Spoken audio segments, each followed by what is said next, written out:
que lloran, pues serán consolados. Bienaventurados los hambrientos, sedientos de justicia.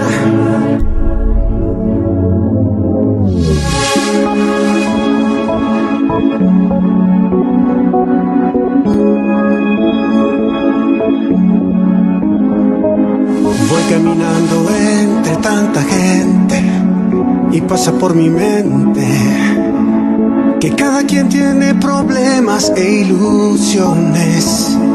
Unos no saben ni pa' dónde van. Otro momento en mi pensamiento recuerdo tristemente lo que yo era sin Dios, sin esperanza. Caminaba en la desconfianza. Veo personas heridas, miradas perdidas. Solo en Dios encontrarán la salida. Oh, oh, oh, oh, oh. Encontrarán la salida. Bienaventurados los que lloran, pues serán consolados. Has cambiado mi lamento en baile. Bienaventurados los hambrientos, sedientos de justicia. Eres mi amparo y mi fortaleza.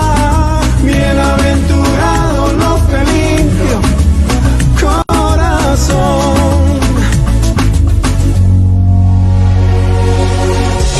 Porque ellos verán a Dios.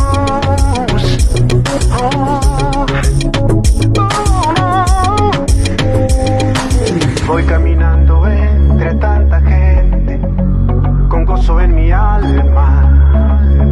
Me llevaste a descansar en verdes pastos. Bajo tus alas comencé a volar.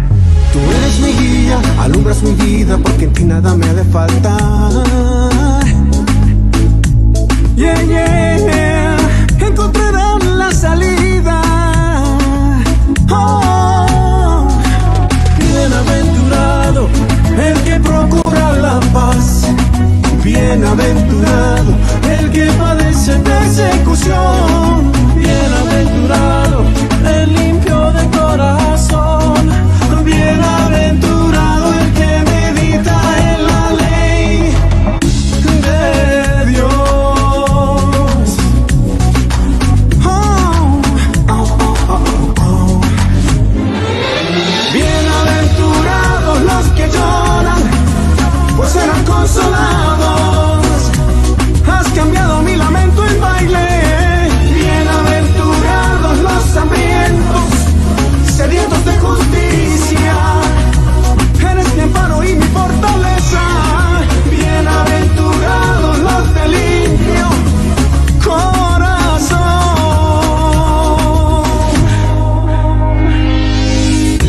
Bienaventurados vosotros cuando os vituperen y os persigan, cuando hablaren toda clase de calumnias contra vosotros por mi causa.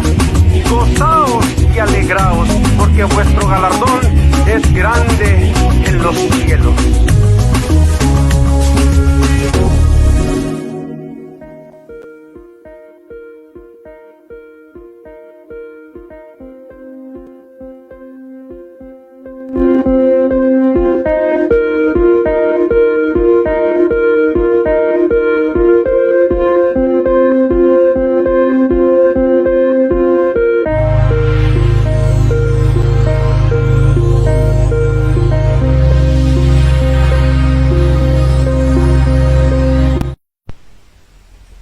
Bendiciones miles a todos los amigos de Eventime Televisión Cristiana, a cada persona que está en esa transmisión de este canal cristiano, cada persona que pertenece a la Iglesia Cristiana Misionera Alcance Social.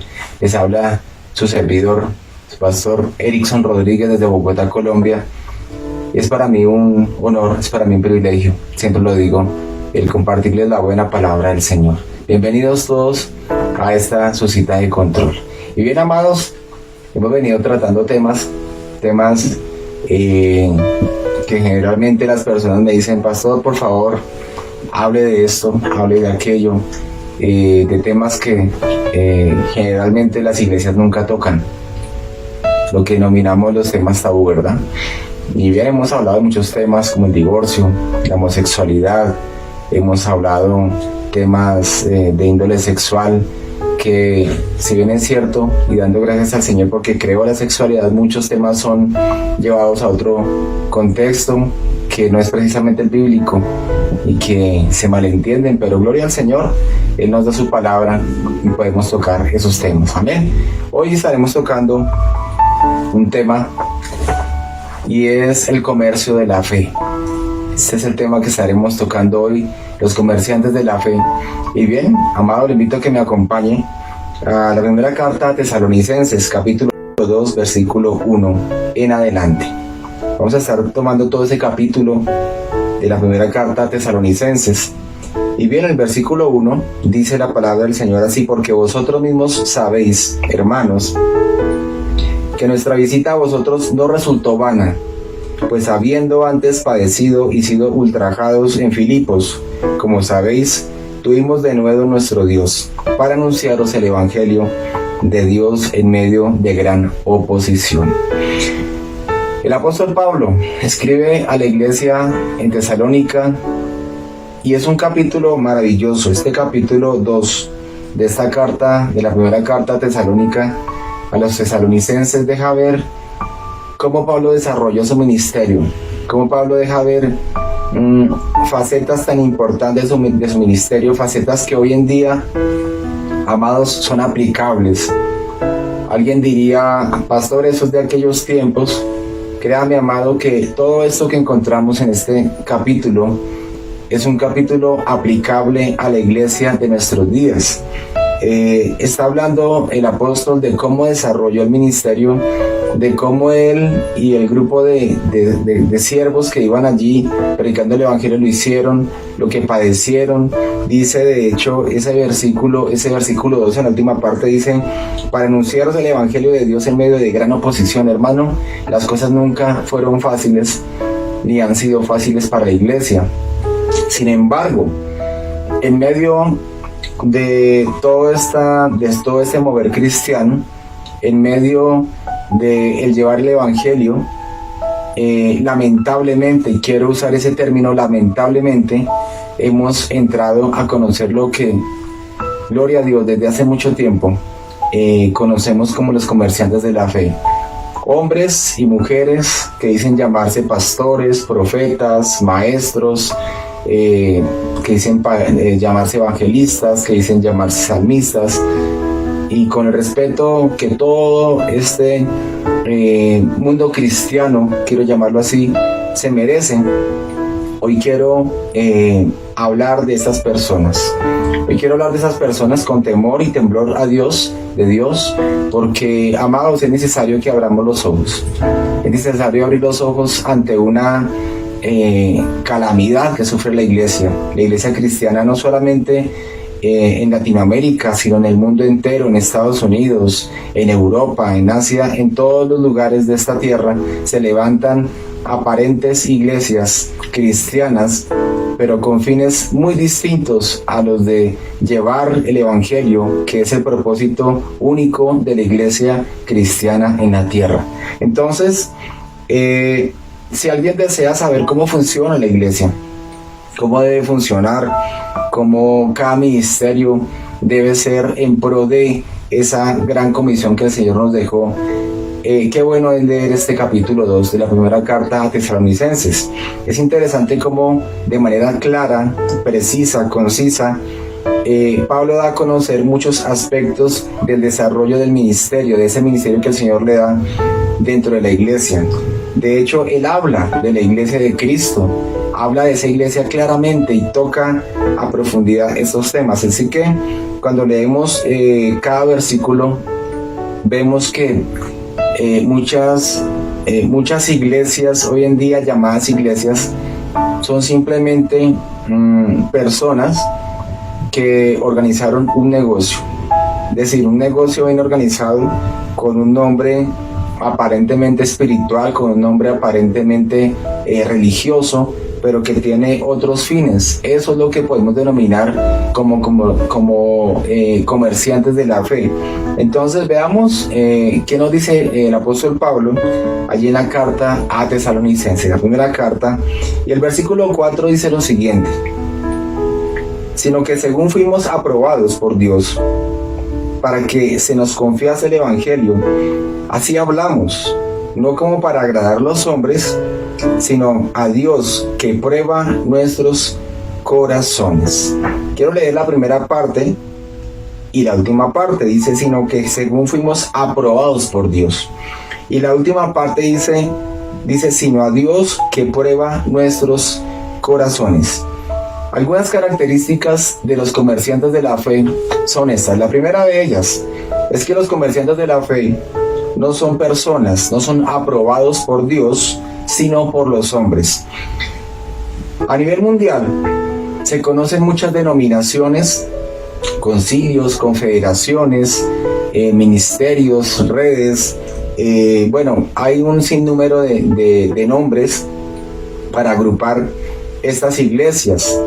Vuelvo y lo digo, y amado, si usted se siente de pronto incluido allí, con respeto lo digo, muchas iglesias lamentablemente están cayendo en comercializar la fe, están cayendo en ver la iglesia como una empresa más que mercadea la fe, que mercadea el evangelio. Entonces, toda esta serie de denominaciones, toda esa serie de concilios, redes, ministerios,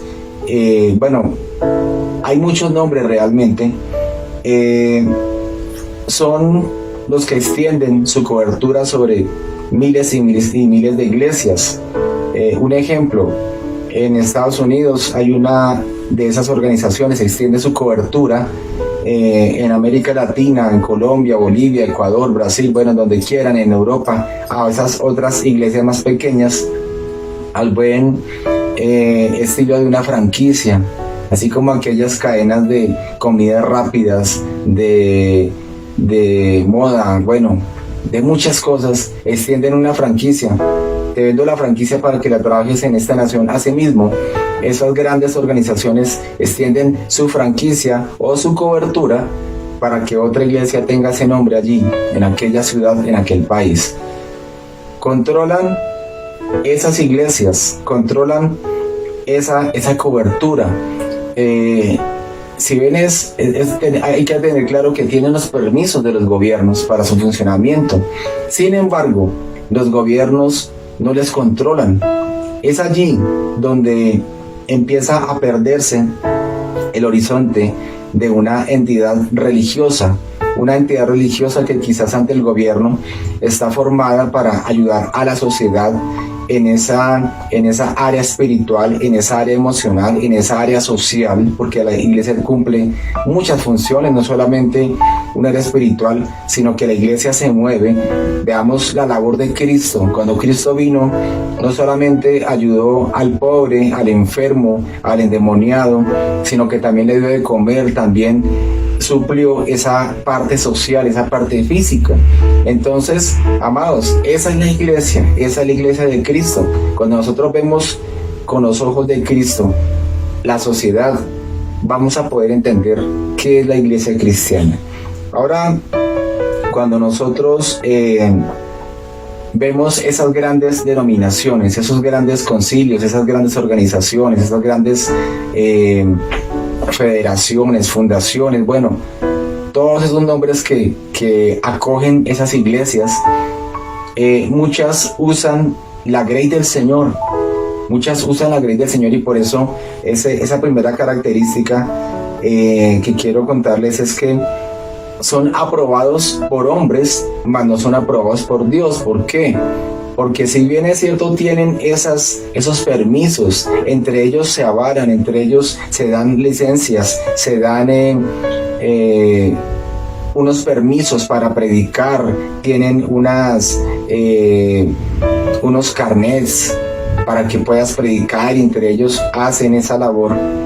A ellos nadie los controla, ellos se aprueban a sí mismos. No son aprobados por Dios. Pastor, ¿por qué no son aprobados por Dios? porque lo que hacen no agrada al Señor. Lo que hacen no agrada al Señor. Acaparar, manipular. Cuando extienden una membresía, una cobertura a una iglesia, entonces, bueno, tú me das el diezmo de los diezmos, y entonces hay un lucro, hay una cuestión económica que simplemente es la que está ejerciendo poder allí. No estás ejerciendo o no estás dando una cobertura como organización, como denominación, como concilio, porque simplemente queremos que la obra corra, que el evangelio corra por la tierra, sino porque necesitamos dinero y queremos más poder. Muchas de estas organizaciones a nivel mundial suben a sus dirigentes, suben a este o a este o a este, allí al gobierno, a ocupar cargos estatales. ¿Para qué? Para coger más poder, para lograr más dinero, para lograr más fama, para poder recoger más y abarcar más de lo que quieren y de lo que tienen. Entonces, cuando nosotros vemos estas situaciones, vemos que simplemente la iglesia pierde su horizonte, amado. Pierde su horizonte, ¿por qué? Porque son hombres que no están aprobados por Dios. Son hombres que están buscando su interés personal. Son hombres que están buscando su interés propio, no el del cuerpo de Cristo, no el de llevar el evangelio, no el de cumplir la gran comisión, sino el de lograr poder, el de lograr dinero, el de lograr un beneficio a nombre propio. Entonces, el ver estas situaciones deja ver que la iglesia perdió su esencia. Muchas veces la iglesia se está ocupando, en medio del comercializar la fe, lógicamente, de tener más y más y más y más fieles. Entonces es cuando vienen esas estrategias de crecimiento. Muchas iglesias pequeñas adoptan esas estrategias, lastiman a sus miembros, otros se van, otros se quedan dentro de esos roles de crecimiento, dentro de esas estrategias humanas. No es que esta estrategia se la dio el Señor a este o a este o este en una revelación, y llevan esas estrategias, llevan esa serie de visiones a las iglesias. Hermanos, son visiones de hombre, no son la visión de Dios. Y creo que Dios es claro con cada ministro, con cada hombre de Dios, para ayudarle a dirigir a la grey del Señor, ayudarle a cuidar mejor la grey del Señor. Entonces muchos apalancan el tener miles, el tener cientos de personas allí, se apalancan en ellos. ¿Para qué? Para lograr puestos en el gobierno, para lograr partidos políticos, para lograr alianzas. Amado, no es el propósito de la iglesia, no es el propósito con el cual Cristo Jesús dejó la iglesia. Así que cuando nosotros entendemos, amado, porque es que eso necesita entendimiento, entendemos de qué se trata el evangelio. Simplemente el evangelio no es para venderlo, el evangelio no es un producto, el evangelio no es una mercancía para negociar, no es el comerciar la fe, no es lo que busca el Señor. El evangelio, ¿qué es? Las buenas nuevas de salvación para todo aquel que se pierde, y debe ser el propósito número uno de la iglesia. El propósito de la iglesia no es comprar y comprar y comprar casas o fincas o terrenos al estilo de una buena inmobiliaria y para tener más lugares. No es el propósito de la iglesia. De hecho, en medio de esta pandemia, muchos han tenido que entregar esos terrenos, que perderlos. ¿Por qué? Porque aquellos ministros, aquellos pastores entraron a comprar cosas que no debían comprar. Llegó la pandemia, los templos se cerraron, los templos simplemente quedaron allí solos, pero las cargas económicas, las responsabilidades bancarias no pararon. ¿Qué tuvieron que hacer? Entregar esos terrenos, entregar esas edificaciones. Fueron guiados por el Señor, fueron guiados para comprar, para invertir ese dinero. ¿No era mejor invertir en lo que de verdad debemos invertir, amados? Y es que el evangelio corra. A veces pensamos como pastores en tener un lugar para meter a 100, a 200, a 1000, a 2000, a 5000, a 10.000, a 15.000, a 20.000 personas. ¡Wow! ¡Qué bendición! Amado, la bendición está en que la iglesia cumpla con su deber, con su obligación, cumpla con el mandato que Jesucristo nos dejó.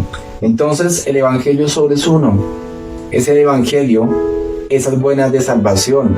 Por eso cosas como el evangelio de la prosperidad, el evangelio de la superfe, ese tipo de evangelios y tantas cosas que hoy en día encontramos, simplemente son cosas erróneas, son cosas apartadas del único evangelio que existe, y son las buenas nuevas de salvación, amado. Cristo Jesús nos dejó ese legado, y es ganar a las vidas para Él, para que obtengan su salvación, para que tengan vida eterna. Los temas de prosperidad, los temas de superfe, esos otros temas quedan a un lado cuando yo entiendo la palabra. Recordemos lo que dice la Escritura: mas buscad primeramente el reino de los cielos, su justicia, y lo demás será añadido. Yo tengo que poner mis ojos en el reino, tengo que poner los ojos en Cristo Jesús, y Él se encargará del resto. Entonces, amado, recordemos lo que dice Romanos 1:16. Dice: porque no me avergüenzo del evangelio, porque es poder de Dios, vea, para salvación a todo aquel que cree, al judío primeramente y también al griego, porque en el evangelio la justicia de Dios se revela por fe y para fe, como está escrito: mas el justo por la fe vivirá. Cuando yo leo estos versículos, queda claro para mí que el evangelio es para salvación de las vidas. Por eso quiero leer de nuevo ese primer versículo, el 16, en Romanos 1, dice: porque no me avergüenzo del evangelio, porque es poder de Dios para salvación a todo aquel que cree. Hermano, el evangelio es para salvación a todo aquel que cree. Es simplemente el mensaje de salvación. No hay que entrar en profundidad más temas. No hay que hacer un estudio riguroso para entender que el evangelio, ese es el poder de Dios. El poder de Dios no está en un político, el poder de Dios no está en una manifestación, el poder de Dios no está en luchar en carne y sangre para que se cumpla, para que se dé un decreto. Amados, el poder de la iglesia está en ¿dónde? En la palabra, en llevar la palabra. Es la palabra la que va a traer cambio, transformación a las vidas. No es un político allá parado diciendo que es cristiano y haciendo cosas bonitas. Amado, gloria a Dios por los que están allí parados, gloria a Dios. Pero ellos no van a traer transformación a nuestras naciones, no van a traer transformación a nuestros jóvenes, a nuestros ancianos, a nuestros adultos, a nuestros niños. Ese cambio vendrá, pero a través de la palabra del Señor. Por eso la iglesia tiene que llevar la palabra. Cuando la iglesia empieza a predicar un evangelio con tintes políticos, con tintes económicos, buscando otro beneficio, simplemente es un evangelio adulterado. Es como cuando yo le doy a mis ovejas un pasto sucio, un pasto dañado, un pasto que les va a hacer daño. Estamos llamados a predicar el evangelio para salvación. Entonces, yo no encuentro, amados, cuando yo leo la palabra, cuando yo leo Mateo, Marcos, Lucas, Juan, cuando leo el libro Los Hechos, no encuentro en la Biblia ningún libro que Jesús, que Pedro, que Juan, que los apóstoles se hayan parado en una esquina y que hayan levantado pancartas para pregonar a Jesús, o que Jesús se haya tomado allí algún pueblo. No, ¿cómo impactó Jesús? ¿Cómo impactó Jesús? ¿Y cómo está llamada la iglesia a impactar? A través de la palabra del Señor. ¿Cómo fue cambiada la vida de Pedro? ¿Cómo fue cambiada la vida de sus apóstoles? ¿Cómo fue cambiada la vida de cada persona que se acercaba a Jesús? No fue cambiada, amados, porque Jesús hiciera algo o les diera algo material. Gloria a Dios porque a muchos alimentó, gloria a Dios porque Él hizo también obra social. pero hubo algo maravilloso que él hizo, y era lo primero que hacía antes de darles un pescado, de darles un pan, y era llevar la palabra de Dios. ¿Por qué? Porque la palabra iba a cambiar sus vidas. La palabra es la que cambió al mundo, y por eso desde ese tiempo hay un antes de Cristo y hay un después de Cristo. Esa palabra es la que usted y yo tenemos que llevar hoy en día para de verdad dejar huella en esta tierra. Amén. Entonces dice la escritura, concluye allí Pablo hablando a los romanos, dice: mas el justo por la fe vivirá. Hermano, es la fe. Es la fe, es llevar la palabra de Dios. Esas dos cosas las que mantendrán firme la iglesia, su crecimiento, su rumbo, su horizonte. Amén. Muy bien. La primera carta a Tesalonicenses, capítulo 2, versículo 3, dice lo siguiente: porque nuestra exhortación no procedió de error, ni de impureza, ni fue por engaño. El versículo 13, más adelante, dice: por lo cual también nosotros, sin cesar, damos gracias a Dios, de que cuando recibisteis la palabra de Dios que oísteis de nosotros, la recibisteis no como palabra de hombres, sino según es en verdad la palabra de Dios, la cual actúa en vosotros los creyentes. En segundo lugar, los comerciantes de la fe, escúcheme esto, los comerciantes de la fe tienen su propia revelación. ¿Por qué digo eso? Una señal clara de alguien que está comercializando con la fe, de alguien que negocia con la fe, de alguien que manipula con la fe, es que ya no le da importancia al texto, a lo que verdaderamente él dice, sino que empieza a usar otras cosas. ¿Cómo qué cosas? Por ejemplo, hoy día encontramos que el apóstol, que el profeta, que el maestro, que el rabí, y en fin, tantos, que se ponen tantos nombres bonitos, escriben libros, escriben cartas, sus visiones por allá en una isla, tomándose un daiquiri. El Señor se les revela y entonces escriben eso. Y esas cosas son las que lee la iglesia. La verdadera, la ley, la palabra de Dios queda a un lado. Y son esas revelaciones personales, esos sueños, esos testimonios sobrenaturales. Yo estaba en casa, amados, y el Señor vino y me tomó y me dijo: y tú tienes que hacer, y ahora tú tienes que ir, y ahora tú tienes que hacer. Eso es lo que encontramos hoy lamentablemente en la iglesia, testimonios personales, y las personas siguen eso, no siguen la palabra de Dios.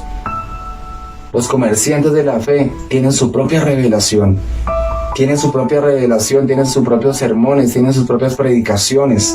Entonces es cuando se da lugar a cosas sobrenaturales, a cosas que salen del Espíritu, a palabras y a predicaciones elocuentes, a pañuelos ungidos, y entonces hay alguien que lanza el pañuelo y la gente se cae. Hermano, esa es la revelación de los comerciantes de la fe. En muchas ocasiones viene el tema de la profecía, y mucha gente va a las iglesias por la profecía. Pablo claramente lo dijo: tienen comezón de oír. La palabra se cumple, amado. La gente tiene comezón de oír. Y entonces se organizan seminarios y se organizan grandes eventos, y los eventos está el flyer donde aparecen las fotos allí de esos ungidos de Jehová, y entonces apóstol y el profeta y este pastor nos visitará y el salmista, y entonces va a haber y va a caer la gloria de Dios. Ven por tu milagro, ven por tu profecía, el Señor te va a hablar. Y la gente deja de comer, deja de cumplir con sus responsabilidades económicas en casa por pagar una boleta, por pagar un ingreso que se sale de su presupuesto. Amado, esa es la revelación que la gente hoy en día está buscando. Esa es la revelación. Entonces vas allí y llegó el profeta que vino del extranjero y te dijo unas cosas y te vas a ir a las naciones y el Señor me dice, y el Señor me dice, y el Señor me dice. Es allí donde, amados, encontramos que realmente se manejan las emociones, entonces hay redoblantes y entonces hay un equipo de alabanza gigantesco y hay luces y hay humo y hay todo un despliegue de show. ¿Qué nos dice la palabra de Dios al respecto? La segunda carta de Pedro, capítulo 1, versículo 19 dice lo siguiente: tenemos también la palabra profética más segura, a la cual hacéis bien en estar atentos como a una antorcha que alumbra en lugar oscuro, hasta que el día esclarezca y el lucero de la mañana salga en vuestros corazones, entendiendo primero esto, que ninguna profecía de la Escritura es de interpretación privada, porque nunca la profecía fue traída por voluntad humana, sino que los santos hombres de Dios hablaron siendo inspirados por el Espíritu Santo. Es muy común hoy día encontrar esa serie de espectáculos. Vino el profeta no sé dónde, de X o Y nación, de Estados Unidos, de Europa, viene desde Asia, viene desde Australia, viene desde Colombia, viene, y entonces la gente se atiborra a escuchar esas situaciones. Y entonces viene una palabra de Dios para tu vida y la gente escucha con ansias eso. Hermano, ¿usted quiere profecía? ¿Usted quiere profecía? Si usted quiere realmente profecía, yo le invito a que abra su Biblia. Yo le invito hoy, con el amor del Señor, a que abra su Biblia. Abra su Biblia y diga al Espíritu Santo: háblame. Es el único libro, escúchame esto, es el único libro en esta tierra en el cual abrimos y el autor empieza a hablar al corazón de aquel que lo lee. Es el Señor hablando al lector, es el Señor llegando a nuestros corazones. Es allí donde vas a encontrar profecía, no profecía de hombres, no frases de cajón, no profecías de cajón. El Señor te va a llevar a las naciones, ya viene tu milagro, ya viene. No, deposita tu confianza en Dios. Que la palabra de Dios sea la profecía que tanto esperas. Dice la segunda carta de Pedro: tenemos también la palabra profética más segura. Amado, en la palabra encontrará el corazón del Señor hablándonos. Qué maravilloso es cuando abrimos el texto con esa sed y cuando Él nos habla, cuando Él nos redarguye, cuando Él trae refrigerio, cuando Él trae ese oasis en el desierto. Eso es lo que vamos a encontrar en la palabra del Señor. La primera carta de Tesalonicenses 2:13 dice, sino en la última parte, dice, sino según es en verdad la palabra de Dios, la cual actúa en vosotros los creyentes.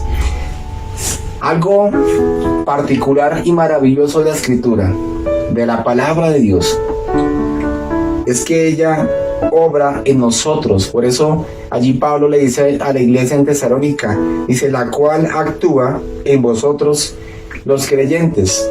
Cuando nosotros ponemos la mirada en Dios, cuando nosotros tenemos nuestros ojos en Cristo, no en hombres, en sus palabras, en sus revelaciones, en sus sueños, en sus experiencias sobrenaturales, amados, sino que tenemos la mirada puesta en la palabra.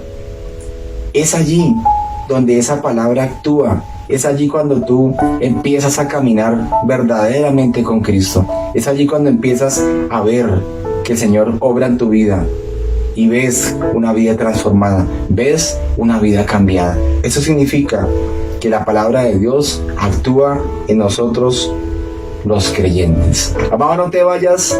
Ya regresamos a nuestra cita de control. Estamos trabajando, estamos hablando de los negociantes, de aquellos comerciantes de la fe. No te vayas, ya regresamos.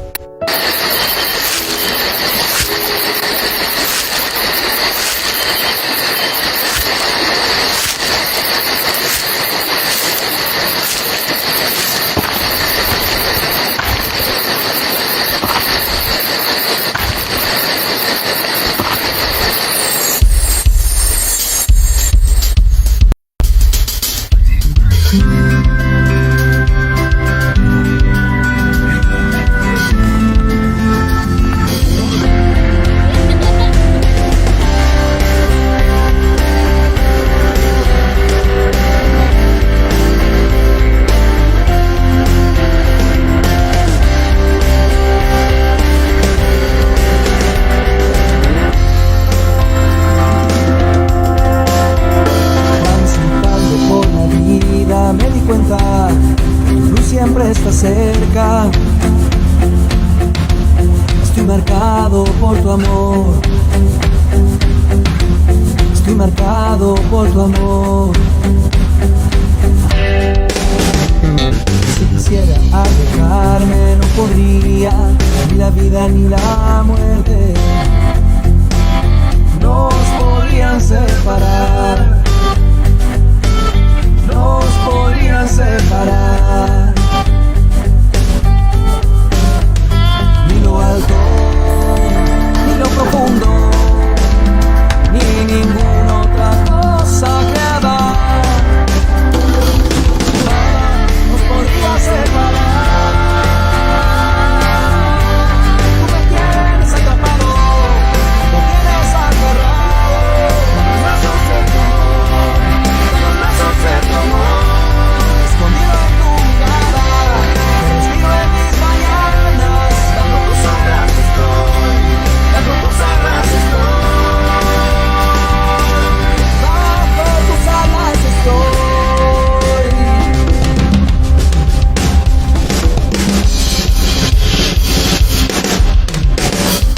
Si quisiera alejarme no podría, ni la vida ni la muerte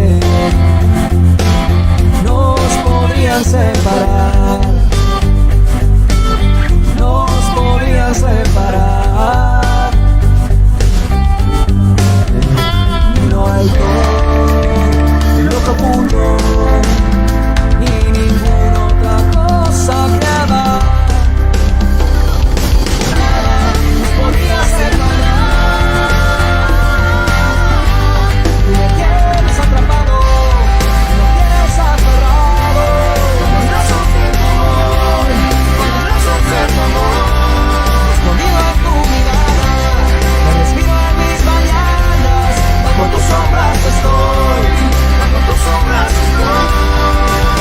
Y no hay momento que me pueda resistir, si donde quiera que yo vaya, siempre estás tú, porque nada nos podría separar.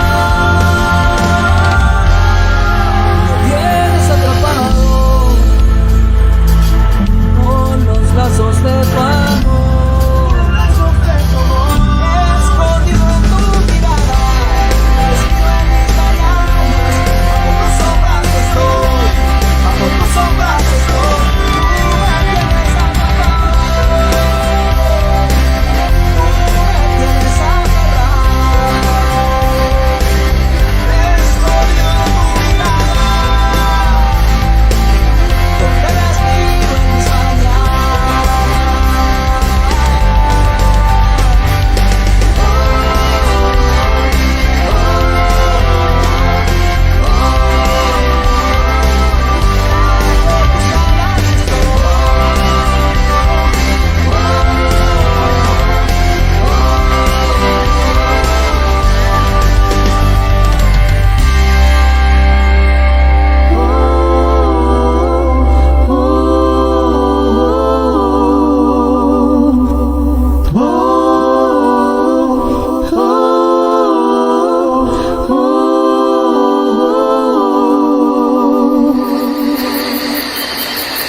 Bien amigos, regresamos a nuestra cita de control. Estamos hoy hablando acerca de los comerciantes de la fe. Es un término que hace unos días escuchaba en una cadena noticiosa muy famosa a nivel mundial, cómo ellos hablaban de muchos apóstoles, pastores, ministros cristianos en general, que hacen de la fe, que hacen de las iglesias simplemente un negocio personal.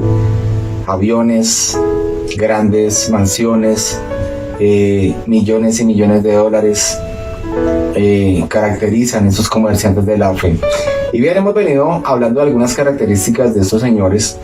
Y en tercer lugar quiero compartir otra de esas características. El versículo 5 de la primera carta a Tesalonicenses, capítulo 2, dice: porque nunca usamos, dice Pablo allí, porque nunca usamos de palabras lisonjeras, como sabéis, ni encubrimos avaricia. Dios es testigo, dice Pablo. Pablo usa el término colaquía.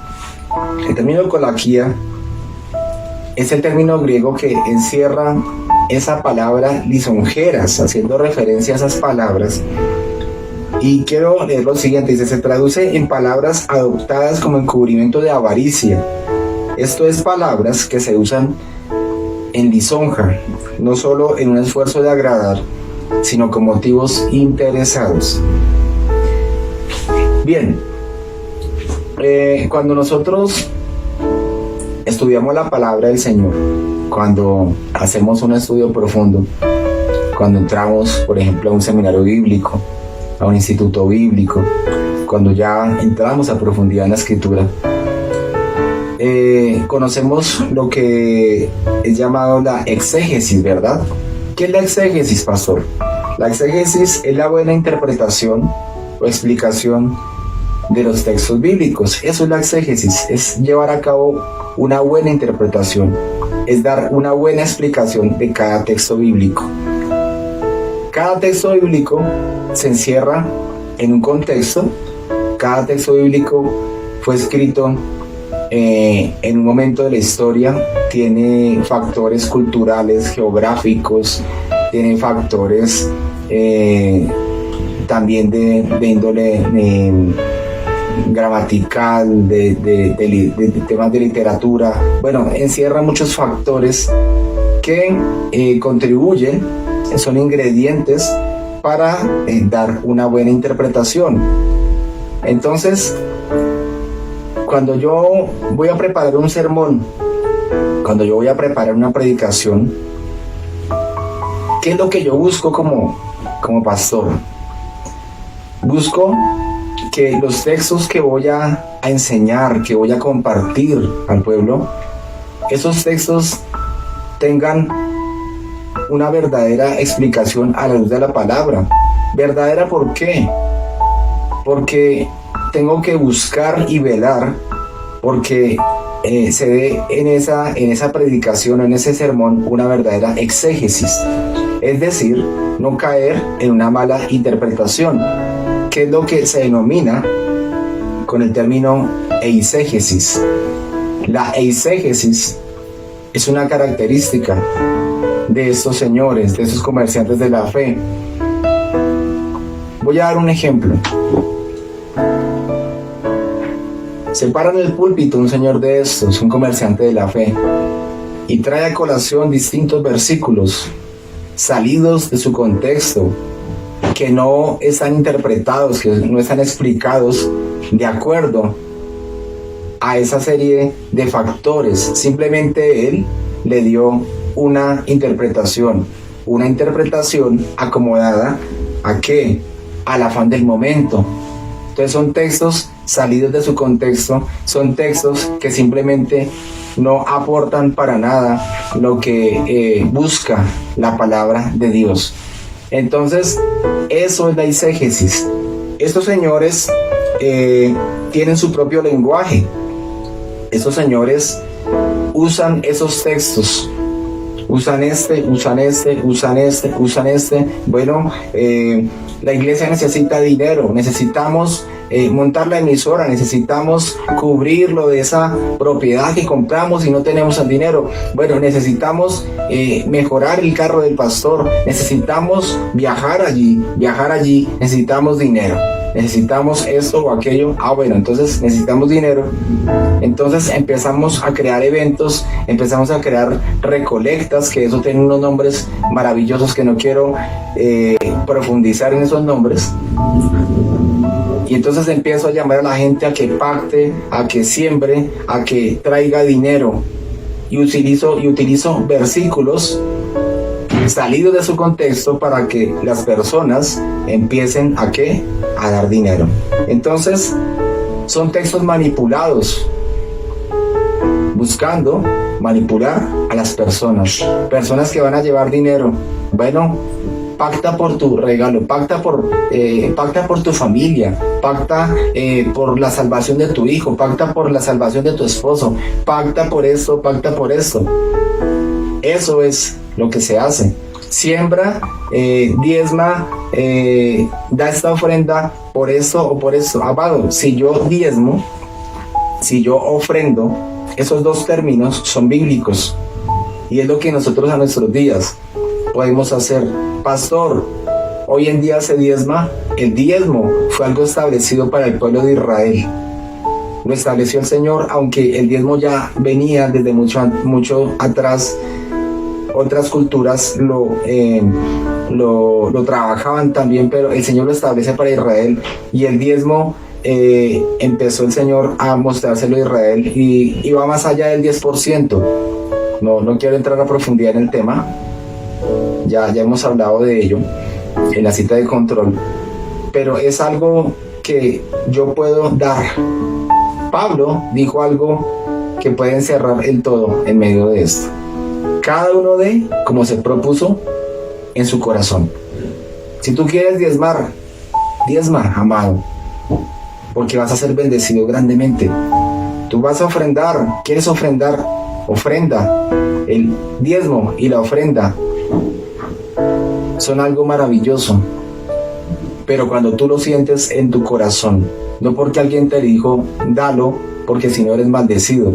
Tienes que darlo, porque si no entonces va a venir sobre ti enfermedad, y va a venir la plaga, y va a venir a esto o aquello. No, qué hermoso es, amados. Y yo me gozo cuando alguien dice, pastor, mire, yo quiero apoyar la obra. La obra tiene una responsabilidad, es claro que sí. Tenemos que pagar el arriendo de esa edificación, de ese lugar donde nos reuníamos. Gloria a Dios, algún día nos volveremos a reunir. Tenemos que pagar si hacemos una pauta en la radio, tenemos que pagar si subimos contenidos a internet, tenemos que pagar, todo tiene un costo, ¿verdad? Pero yo no puedo manipular la palabra de Dios para que tú des, eso se llama falsedad, eso se llama engaño. Es por eso que una de las características de los comerciantes de la fe es que cambian su lenguaje, tienen su propio lenguaje. Hablan de pactos, hablan de señales, hablan de siembras, hablan de una serie de cosas que aparentemente son bíblicas, pero que son falsedad, que son mentira.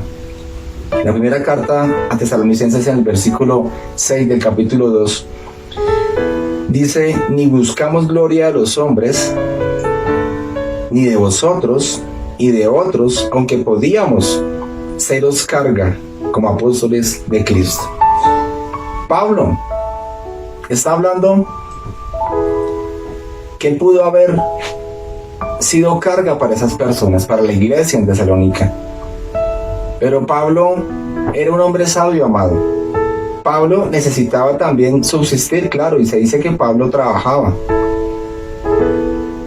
Y me llama la atención que dice: ni buscamos gloria de los hombres, ni de vosotros, ni de otros. Amado, cuando Pablo habla de esas palabras lisonjeras, esas palabras lisonjeras quieren decir cuando alguien habla y está buscando un beneficio, está buscando algo, un interés.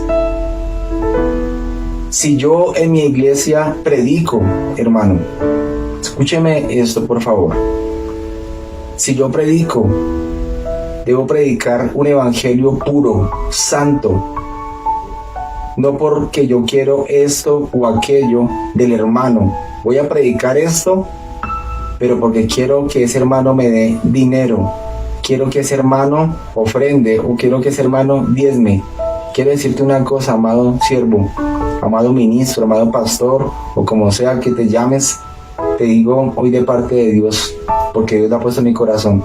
Si esa persona siente dar para la obra, será el Señor el que ponga en su corazón hacerlo. No es cuestión nuestra, es cuestión de Dios y de Él. Es cuestión de Dios y de ella. No es cuestión nuestra. Nosotros estamos llamados a llevar la palabra de Dios. Ese es nuestro trabajo. No es pedir plata, hermano. No es pedir dinero. No es usar palabras lisonjeras para buscar esta o esta situación. No es para buscar un interés. Así que cuando Pablo habla de honra, de gloria, hermano, la gloria únicamente es para Dios. Hay lugares llamados iglesias, donde lo primero que te encuentras es el afiche del señor o de la señora o la pareja y allá posando, pero critican la idolatría. No adores santos, no adores ídolos, pero lo primero que ves es la cara de ellos allí.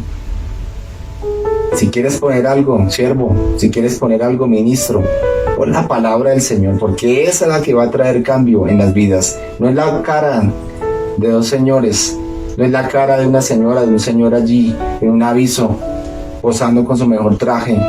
No. Demos la gloria y demos la honra a Dios, aquel, el único que la merece. El versículo 7 de la primera carta a Tesalonicenses capítulo 2 dice así también. Dice: antes fuimos tiernos entre vosotros, como la nodriza que cuida con ternura a sus propios hijos. Tan grande es nuestro afecto por vosotros que hubiéramos querido entregaros no solo el evangelio de Dios, sino también nuestras propias vidas. Vea lo que dice Pablo, son palabras del corazón de Pablo. Dice: porque habéis llegado a hacernos muy queridos, porque os acordáis, hermanos, de nuestro trabajo y fatiga, como trabajando de noche y de día, para no ser gravosos a ninguno de vosotros, os predicamos el evangelio de Dios. Versículo 10 dice: vosotros sois testigos, y Dios también, de cuán santa, justa e irreprensiblemente nos comportamos con vosotros los creyentes. Quiero leer ese último versículo. Dice: vosotros sois testigos, y Dios también, de cuán santa, justa e irreprensiblemente nos comportamos con vosotros los creyentes. En cuarto lugar, los comerciantes de la fe siempre buscan su beneficio y no el del cuerpo de Cristo. La iglesia de Cristo tiene como característica fundamental la entrega, hermano. Es algo impresionante ver cómo esos 12 apóstoles, a excepción de Juan, que fue llevado a la isla de Patmos, la Biblia no narra que haya muerto de una manera fuerte, pero si usted estudia cómo murieron esos 11 apóstoles, hermano, murieron de maneras muy terribles, dieron sus vidas realmente por el evangelio. La entrega siempre ha caracterizado a la iglesia, siempre ha caracterizado a la iglesia. ¿Quién fue el primero que se entregó su vida por nosotros? Jesús, aquel que dio lugar, que dio origen a la iglesia. Él se entregó por nosotros, se entregó su vida. El versículo 8, Pablo dice que hubiéramos querido entregaros no solo el evangelio de Dios, sino también nuestras propias vidas. Los comerciantes de la fe nunca entregan sus vidas. Se hacen ver como piadosos, como personas muy entregadas a la obra, pero nunca entregan sus vidas, nunca desarrollan un ministerio si no es con un beneficio personal. Cuando en las noticias escuchamos lamentablemente en noticias como pastor se enriqueció con el dinero de sus fieles, pastor violó, pastor robó, pastor, hermano, lamentablemente están dejando ver, y vuelvo y lo digo, no estoy encerrando a todos los pastores. Si tú estás haciendo las cosas bien, amado, delante del Señor, gloria a Dios, y te reto a que lo sigas haciendo. Mantente en tu lugar, porque a eso estamos llamados. Yo hoy quiero ser pregonero de la verdad. Hoy quiero, hermano, denunciar lo que está pasando en el mundo con los que se dicen llamar cristianos, con los que se dicen llamar pastores, apóstoles, profetas y demás. Hermano, estamos llamados a hacer las cosas bien, que nuestra vida sea una vida de entrega a la obra, que de verdad vivamos esa vida entregada a la obra. El comerciante de la fe se caracteriza ¿por qué? Porque aparentemente está entregando su vida, pero no a la obra, sino a sus deseos personales. Es cuando nosotros vemos y es lo que dejan ver muchos, su excentricidad. Encontramos casas lujosas, islas en el Caribe, autos costosos, autos que simplemente tienen los grandes narcotraficantes, que tienen los futbolistas que ganan millones y millones de dólares. Pastor, ¿y por qué yo no puedo? Amado, yo te voy a hacer una pregunta. ¿Cristo lo haría? ¿Cristo lo haría? ¿Cristo se montaría en tu automóvil de millones y millones de dólares? Porque hoy en día ya pasan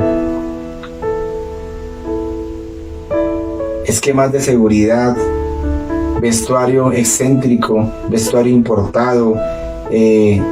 Amado, ¿de dónde sale todo este dinero? Y muchos dirán, es que yo tengo mis propios negocios. Amado, solamente Dios y tú saben qué es lo que tú estás haciendo con el dinero de los fieles, con ese diezmo, con esa ofrenda. Un día Dios te va a pedir cuenta de ello. Un día Dios te va a llamar a cuentas. Un día Dios te va a reclamar por qué te llamó al ministerio y no diste tu vida para la obra, sino diste tu vida para tus deseos personales. Así que es muy triste ver a ministros, a pastores encerrados en su excentricidad, relojes de millones y millones de pesos, vestidos, viajes al extranjero, propiedades en el extranjero. No hay un beneficio para el cuerpo de Cristo, sino hay beneficios personales. ¿Qué pensará Jesús de todo este circo eclesial? Es mi pregunta. ¿Qué pensará Jesús de todo lo que Él nos enseñó y de todo lo que hoy en día se hace? ¿Qué pensará Jesús? En esto consiste el entregar nuestras vidas a la obra. Para eso nos llamó el Señor a sus caminos, para eso nos llamó el Señor al servicio de la obra. Para eso no es más bien ser testimonios vivos de Jesucristo, no es más bien llevar el evangelio, llevar esas buenas nuevas de salvación. El versículo 10, ahí en Tesalonicenses dice: vosotros sois testigos, y Dios también, de cuán santa, justa e irreprensiblemente nos comportamos con vosotros los creyentes. A eso estamos llamados, amados, a ser santos, a ser justos y a ser irreprensibles en esa sociedad. Qué triste es cuando en la radio escuchamos de un pastor que robó, de un pastor que está demandado porque simplemente prometió esto o aquello, resulta que se robó un dinero. Qué triste es escuchar en la televisión cuando un pastor violó a estas o a estas fieles y llevaba años haciéndolo. A eso nos llamó el Señor. La sociedad ve al cristianismo por ese o por esa, que se dicen llamar apóstoles, que se dicen llamar profetas, pero que dicen al pueblo mentira, que destilan maldad, que dejan ver su prepotencia, que dejan ver su altivez. Amado, ¿eso lo haría Jesús?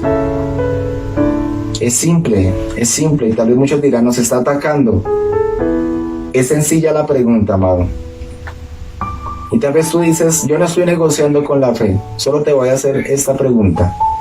Eso que estás haciendo con la iglesia, con tus fieles, eso que estás haciendo con los recursos que Dios mismo envía a las arcas de la iglesia, ¿eso lo haría Jesús? Esa es la pregunta en este día, amado. ¿Eso lo haría Jesús? Si eso lo haría Jesús, gloria a Dios, amado. Y te bendigo en este día y te insto a seguir adelante con la obra. Gloria al Señor, y Dios te va a bendecir aún más, porque estás haciendo lo que debes hacer con cada peso, con cada recurso que el Señor envía, porque es Dios el que lo envía. Es el Señor, no son los hombres. Dios usa a los hombres para bendecir la obra, para levantarla y para ir a donde Él quiere, en su propósito. Pero si no estás haciendo lo que Dios quiere, amado, arrepiéntete, pídele perdón al Señor y deja que la iglesia tome el rumbo en Cristo. Deja que en realidad la iglesia sea esas manos del Señor en esta tierra. Amado, tú que me estás escuchando, no permitas que negocien con tu fe, no permitas que negocien con la fe de nadie. Dios nos llamó con un propósito a todos, no solamente a los pastores, a los apóstoles, a los evangelistas, a los maestros, no solamente a ellos, sino a cada creyente. Todos estamos llamados ¿a qué? A llevar la palabra de Dios, a cumplir con ese gran propósito, y es llevar el evangelio, esas buenas nuevas de salvación a todo aquel que se pierde, aquel que cree. Para eso estamos llamados, no estamos llamados a comercializar, a negociar el evangelio. Por eso quiero orar en este día. No se trata de atacar, no se trata de señalar, se trata de abrir los ojos. Porque si estás en un lugar así, amado, huye de ese lugar, huye y ve a la presencia del Señor y pídele a Dios que te dé un lugar donde se predique su palabra, un lugar donde puedas crecer a la luz de la palabra, un lugar donde te enseñen a llevar el evangelio a cualquier parte del mundo. Amado Dios, te damos gracias en este día. Señor bueno, yo te pido perdón, Señor, por cada hombre, por cada mujer que es comerciante de la fe. Señor, tu palabra lo dice, que el dinero, Señor, las riquezas son la raíz de todos los males, Señor. Tú lo dices en tu escritura. Y Señor, estos comerciantes de la fe, Señor, han puesto sus ojos en ello, en el dinero, en la riqueza, en el deseo personal, en el beneficio propio. Por eso yo te pido, Señor, que tengas misericordia de ellos, que tengas compasión. Y Padre, que les hables a su corazón, háblales, y que ellos tengan el tiempo, el momento para arrepentirse, Dios, y para volver a tus caminos, Dios. Señor, por encima del nombre que se han puesto, de apóstoles, de profetas, de tantas cosas, de doctores, Señor, que tú les hables, Dios, porque ante ti todos somos iguales, Dios. Yo te clamo por cada pastor, por cada ministro, Señor. Padre, porque pongas en nosotros el querer como el hacer, Señor, de hacer la obra y de hacerla bien, como tú nos indicas en tu palabra. Señor, Pablo lo hizo, y eso indica que nosotros también lo podemos hacer, Señor. Pablo era un hombre como nosotros, y por eso nosotros estamos llamados, Señor, a hacer lo que tú pides en la Escritura. Espíritu de Dios, yo te clamo que tú toques cada corazón, cada vida. Señor, bueno, y ahora oro por cada necesidad de cada amado, por cada petición, por cada anhelo. Señor, yo te clamo por cada persona que, Padre, se debate entre la vida y la muerte, allí en una UCI a causa de la pandemia. Espíritu de Dios, visita esas vidas, levanta, sopla, Señor, vida sobre ellos, levanta las vidas, yo te lo clamo. Obra, Señor, en cada necesidad, obra en cada corazón, obra en ese hogar, obra en esa familia, toca ese matrimonio, para la gloria de tu santo nombre, Jehová. Amén y amén. Amado, gracias por asistir a tu cita de control, gracias por escuchar estos minutos de reflexión, estos minutos de palabra del Señor. Gracias al Señor por cada uno de ustedes, gracias al Señor por cada miembro del equipo de Event Time Televisión Cristiana. El Señor les bendiga grandemente.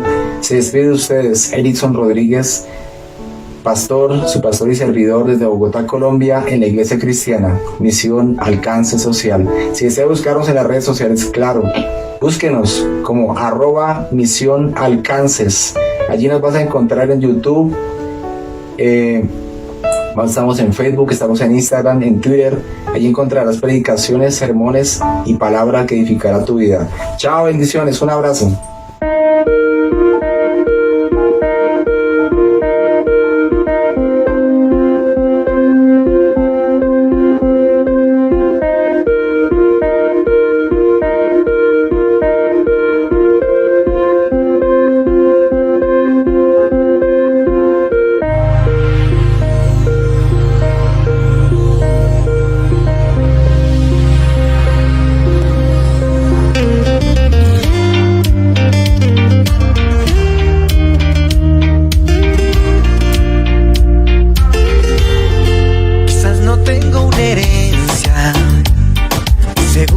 aquí en la tierra, pero sé que en el cielo sí, Dios ya me la reservó, y es incontaminada,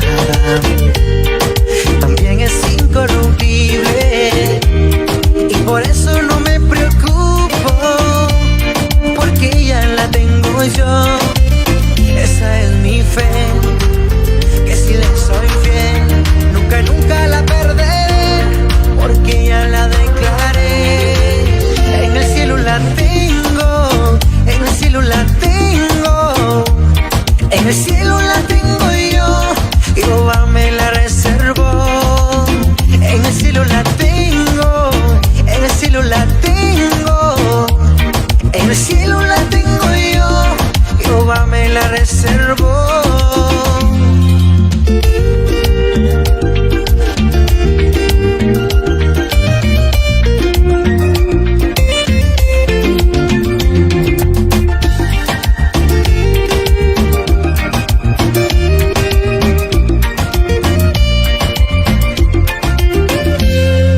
Quizás no tengo una herencia segura aquí en la tierra, pero sé que en el cielo sí, Dios ya me la reservó,